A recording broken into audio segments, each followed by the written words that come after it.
a lot of people do not really understand what Greek mythology really is, and if you do wish to know more about it, this is what this book series, Percy Jackson and the Olympians, talks about. Oh, the whole series. There's multiple books. Specifically in this book, book 4, the Battle of the Labyrinth.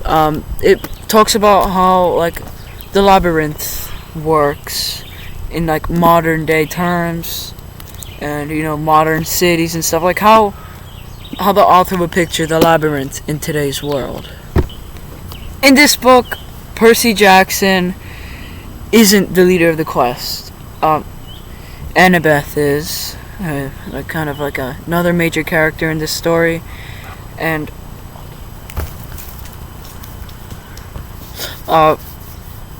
they try to navigate the labyrinth to stop Luke's army from invading camp and destroying the world with Kronos, a Titan.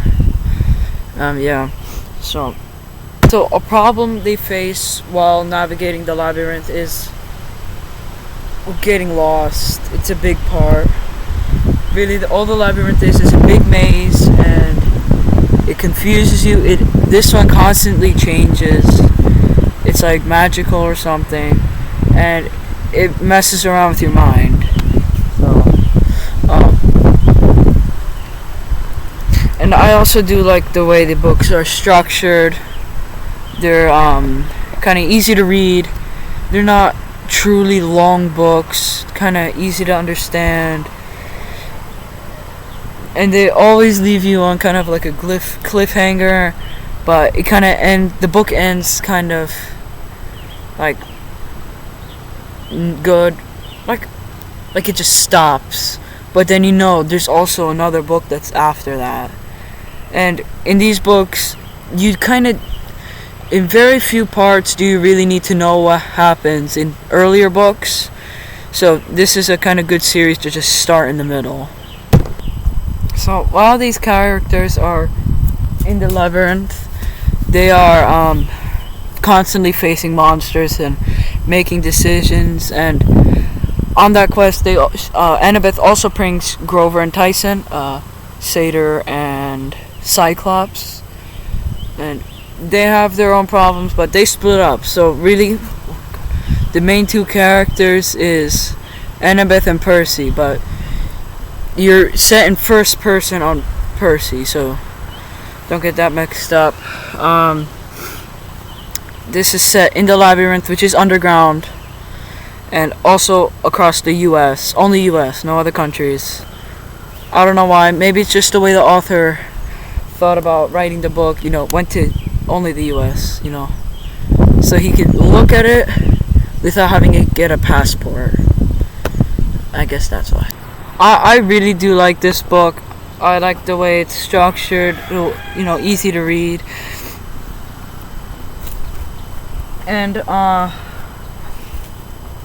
like kind of like the way the book is written, like plot and dialogue, and the way the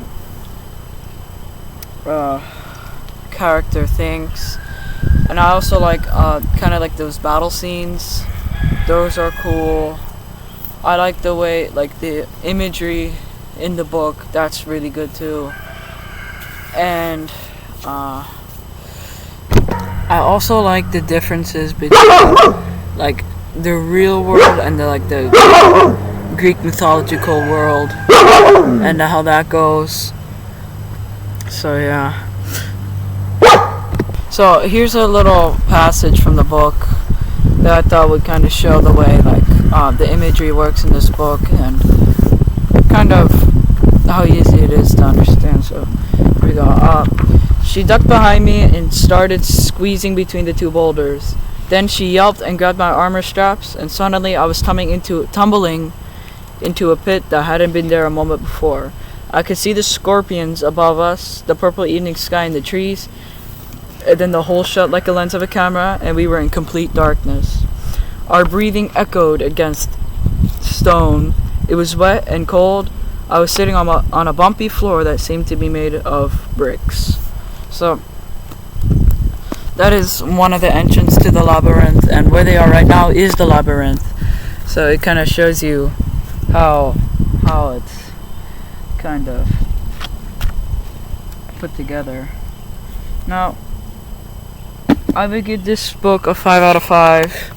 Really like it. I would recommend this book, or series actually, to anybody who likes history and Greek mythology specifically. And yeah, go read the book. It's good. All who knows how many books. Okay. Bye.